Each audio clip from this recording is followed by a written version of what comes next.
Bonjour à tous et merci de nous rejoindre pour cette nouvelle interview d'un candidat aux législatives, le candidat cette fois du parti de Jean-Louis Borloo, le parti radical, Monsieur Richard Ons, bonjour. Bonjour. Alors vous le savez, vous pouvez réagir et poser des questions au candidat qui vous répondra directement, tout simplement en postant votre question ou votre commentaire sous cette vidéo sur les Francs-Boëtes, sur YouTube ou sur lepetitjournal.com qui est donc le média des Français établis hors de France et qui est notre partenaire bien aimé. Alors, on est ici dans ce riche palais de Quintela à Lisbonne. Alors, on peut dire beaucoup de choses sur ce palais, mais on peut aussi montrer ces magnifiques peintures murales qui sont autour de nous. On est dans le Salon des Sabines. Alors, le Salon des Sabines, pourquoi? Parce que ces peintures, tout simplement, représentent l'enlèvement des Sabines. Ça fait partie de la mythologie romaine. Les premiers Romains, en fait, n'ayant pas de femmes, tout simplement, sont allés voler les femmes des familles voisines qui s'appelaient les Sabins. Voilà. Mais on va revenir à Richard Ons. Alors Richard Ons est né de parents espagnols. Il est marié à une Toulousaine et il a 3 enfants. Ça fait 25 ans qu'il vit à l'étranger, dont 19 en Espagne, à Barcelone. Il est consultant en acquisition. Il a fait une école de commerce à Bordeaux et obtenu un doctorat d'économie à Barcelone. Alors, avant de commencer, qu'est-ce que c'est consultant en acquisition? J'ai travaillé 15 ans chez Suez, chez Aguas de Barcelona. J'ai une forte expertise dans l'eau. D'accord. Et depuis, je suis devenu consultant en acquisition, c'est-à-dire que je vends des sociétés à des groupes d'eau.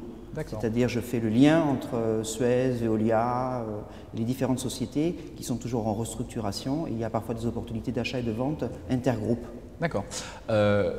Comment, vous venez du privé, comment en êtes-vous venu à la politique? En fait, quelle est l'origine de votre engagement? L'origine de mon engagement politique vient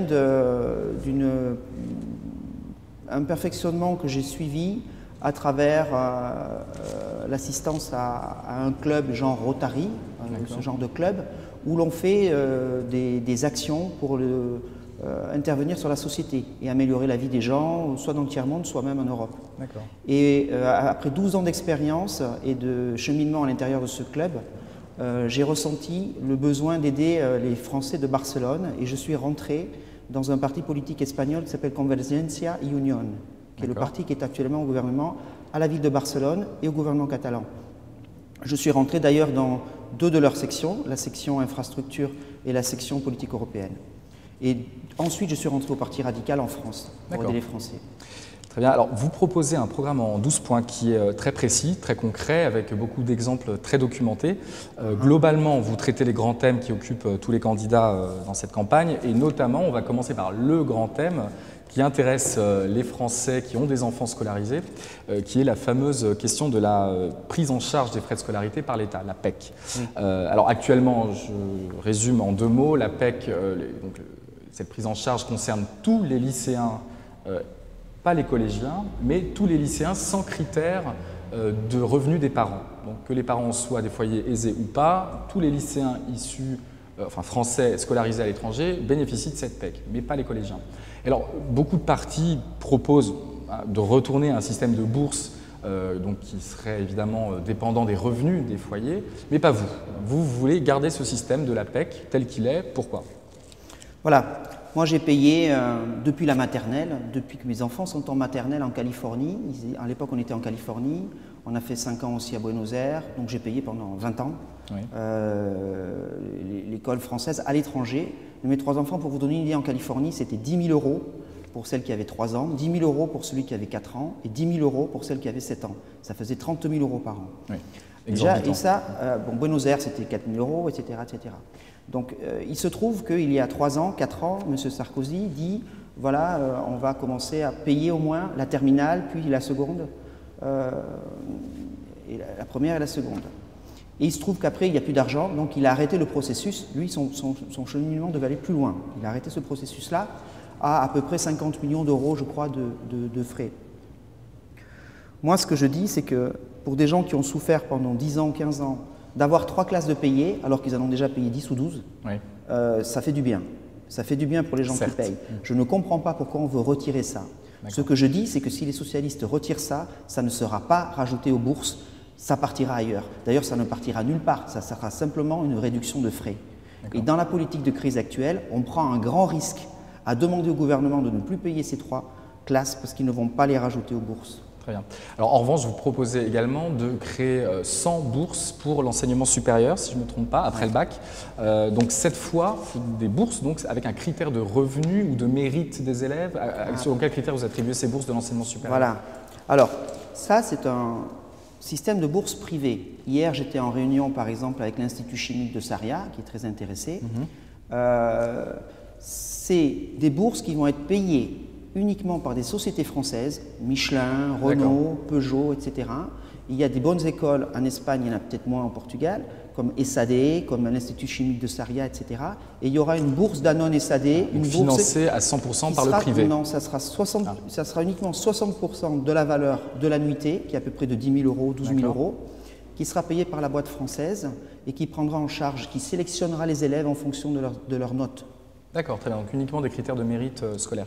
Voilà. Alors vous avez une autre mesure qui est ciblée sur le Portugal cette fois, c'est l'acquisition pour le lycée français de Lisbonne, le lycée Charles Lepierre, de l'immeuble annexe pour gagner donc 120 places supplémentaires. Donc c'est vraiment extrêmement précis.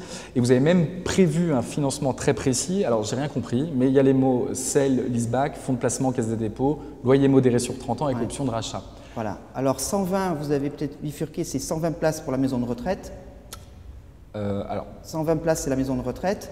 Et l'achat de l'annexe du lycée, je ne sais pas combien il y aura de gens qui rentreront. Là, je n'ai pas chiffré parce que je ne sais pas du tout. Très bien. Le lycée, en ce moment, loue 2 étages. C'est ça. D'un grand immeuble qui fait 5 ou 6 étages, qui appartient à une boîte de chimie, Procter & Gamble, quelque chose comme ça.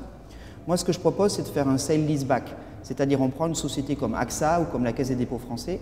La Caisse des dépôts français achète l'immeuble et le loue pendant 20 ou 25 ans au lycée français. Avec une option de rachat à ce terme-là. Très bien.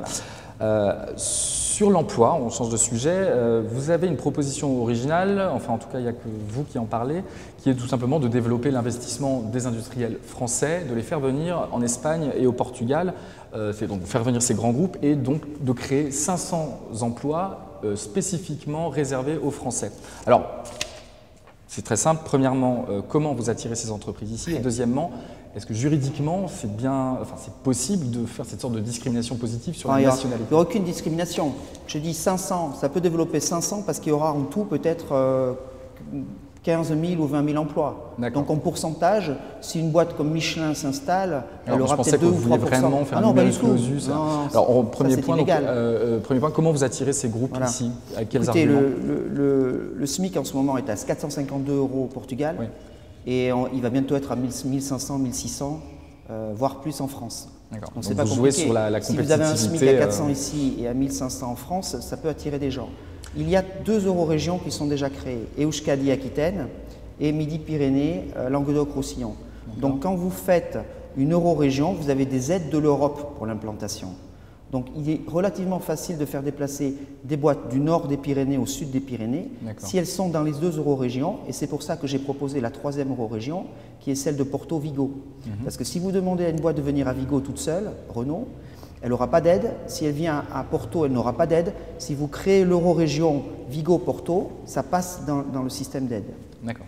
Alors, une autre mesure utile, toujours concernant l'emploi, c'est la création d'une sorte de bourse du travail, de pôle emploi, j'imagine, pour les Français de la 5e circonscription. Alors, concrètement, dans votre esprit, ça marche comment? Ça se présente comment? Il y avait des postes. Il y en avait un à Barcelone, par exemple, qui était tenu par une dame, dans ce cas-là. Il y en avait un autre à Madrid, qui étaient des gens qui ne coûtaient pas très cher, c'était juste une personne, et qui arrivaient quand même à trouver des emplois parmi les sociétés françaises ou locales pour les gens qui étaient en difficulté. Ces postes ont été supprimés pour des problèmes de budget. Ce que je propose, c'est de remettre en place ces postes, surtout parce qu'avec la crise actuelle… Donc en gros, c'est une personne à qui on attribue cette tâche au sein de l'ambassade ou du consulat. C'est assez simple. Du côté des entrepreneurs, vous faites référence à une réunion qu'on avait organisée ici à Lisbonne avec l'ambassadeur de France, les Framboettes, et 25 entrepreneurs qui donc l'ont informé des problèmes qu'ils rencontraient. C'est des entrepreneurs hors CAC 40, donc des petites entreprises pour la plupart, et qui sont en but avec la bureaucratie, avec une administration un peu pesante, qui parfois en tant que Français se sentent pas sur un pied d'égalité avec leurs copains locaux, on va dire. Mais vous, si vous êtes élu député, vous aurez un mandat national français au Parlement français. Qu'est-ce que vous pouvez faire ici concrètement? Est-ce que vous allez faire du lobbying auprès de l'administration portugaise pour aider ces entrepreneurs français? Comment vous voulez agir ici? Bon, moi, j'ai lu le document que vous avez fait, qui est un document intéressant. J'ai trouvé à peu près 7 points où on pouvait faire quelque chose. Bon, je ne me souviens pas des 7, mais en gros, il y avait un point, c'était par exemple que l'ambassade fasse un contrat avec un avocat français ou qui parle français pour pouvoir aider les petites sociétés qui ne peuvent pas se payer un avocat. Une assistance juridique, par exemple. Ouais. Après, il y avait une problématique, par exemple, de sociétés d'informatique français qui n'arrivent pas à avoir des informaticiens. Donc, j'avais émis l'idée de faire venir des informaticiens comme moi qui était d'origine espagnole et qui suis rentré en France, des gens d'origine portugaise de Paris qui aimeraient revenir à Lisbonne et qui font de l'informatique, créer une prime au retour. Mais au-delà de ces mesures-là, très concrètes avec des... Est-ce que vous pensez pouvoir agir au niveau de l'administration? Oui. Comment? Par exemple, le gros problème qu'il y avait dans l'administration dans ce dossier, c'était au niveau du cadastre. Il y a énormément de problèmes de cadastre. Obtenir des licences de construction, de rénovation. Donc, il y a par exemple des sociétés en France, des villes en France, comme la ville de Marseille ou la ville de Paris, qui ont des cadastres qui fonctionnent très très bien. On pourrait faire un contrat de transfert de technologie. La ville de Paris pourrait facturer la vente du système de cadastre à la ville de Lisbonne. Donc ça serait, il y a quand même un impact pour l'économie française parce qu'on leur vend un cadastre. Mais ça, c'est pas pour tout de suite. Et en même temps, on règle le problème des gens d'ici. Une autre mesure dont vous parlez, vous êtes pour la taxation des transactions financières, donc c'est la taxe Tobin, c'est ça? Oui. D'accord. En matière justement de fiscalité, de fiscalité d'imposition. Oui. Alors vous êtes contre l'idée que l'État français impose les Français à l'étranger et contre le fait qu'on taxe les résidences secondaires en France des Français qui vivent ici. Donc en gros, vous ne voulez pas de double imposition nulle part. Vous ne voulez pas augmenter les impôts sur les Français, faire peser plus d'impôts sur les Français expatriés. Et pourtant, vos précédentes mesures doivent être financées et elles seront a priori financées pour la plupart par le gouvernement français, par l'État français. Ouais. Alors ne pas imposer plus, en même temps avoir un certain nombre de mesures coûteuses, comment on s'en sort?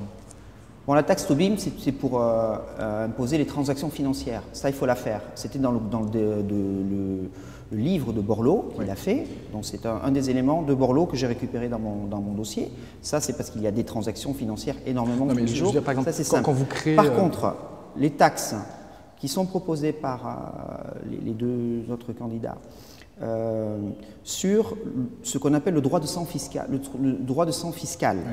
C'est très dangereux, ce que propose par exemple Hollande pour la Belgique, le Luxembourg et la Suisse, oui. Mais qui avait été créé déjà par Cahuzac, le député Cahuzac. Cette idée vient de Cahuzac.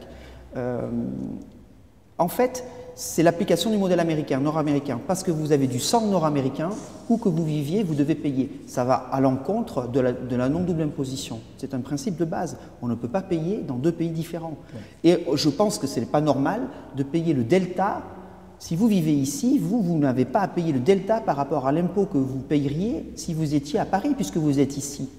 Donc ça, c'est justement une taxe injuste. C'est un des points qui fait débat Exactement. Parmi les candidats. Et si vous payez déjà au niveau des maisons, donc puisqu'on parle de la loi Carrez, la proposition de loi Carrez du MP, si vous avez une maison à Collioure et que vous payez des impôts locaux et une taxe d'habitation, pourquoi est-ce que vous allez avoir un troisième impôt parce que vous êtes à l'étranger?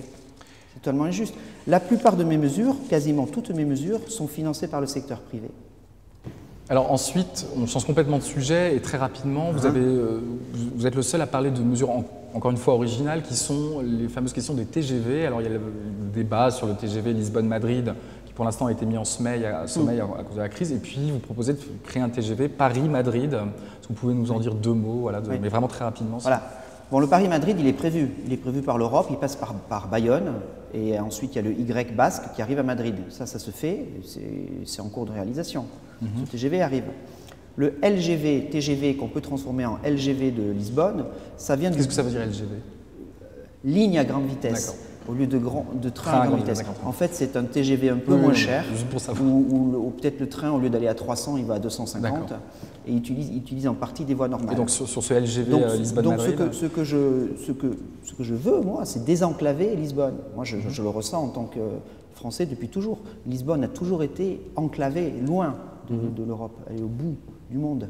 Donc ce qu'il faut, c'est faire cette voie-là. Les Espagnols sont prêts à payer jusqu'à l'Estrémadure, ils vont payer jusqu'à Badajoz. Moi, ce que je dis, c'est qu'on peut trouver un triple financement de manière à ce que l'Europe paye un tiers, l'Espagne et le Portugal un tiers et le privé un tiers. Donc toujours cette idée de faire intervenir les entreprises dans le financement. Ce qui a tué le projet de TGV de Lisbonne, c'est que d'abord ils ont voulu ajouter le projet de l'aéroport, qu'il ne faut pas faire peut-être, le nouvel aéroport. Donc la dérivation de l'aéroport, comme il y avait l'aéroport, il fallait faire un pont, un nouveau pont, qui est très cher. Ce qu'il faut faire, c'est prendre le pont existant, prendre une ligne moins chère et être à 2h30 de Madrid avec un système un peu plus efficace que celui qu'on a maintenant. Merci beaucoup. Est-ce que vous pouvez nous donner votre site internet, s'il vous plaît? Oui, c'est simple, c'est facile à retenir. Je m'appelle Onces et le site c'est onces.com. Très bien. Et bien voilà, ça sera le mot de la fin. Merci Richard Onces d'être venu d'Espagne pour nous retrouver. On vous souhaite bonne chance pour la suite. Quant à nous, je vous propose de nous retrouver demain pour une autre interview avec un autre candidat qui répondra à des questions très concrètes et nous fera des propositions très concrètes sur ce qui intéresse les Français de la 5e circonscription. Je vous rappelle que les élections ont lieu le 10 et le 17 juin. Merci beaucoup et à demain.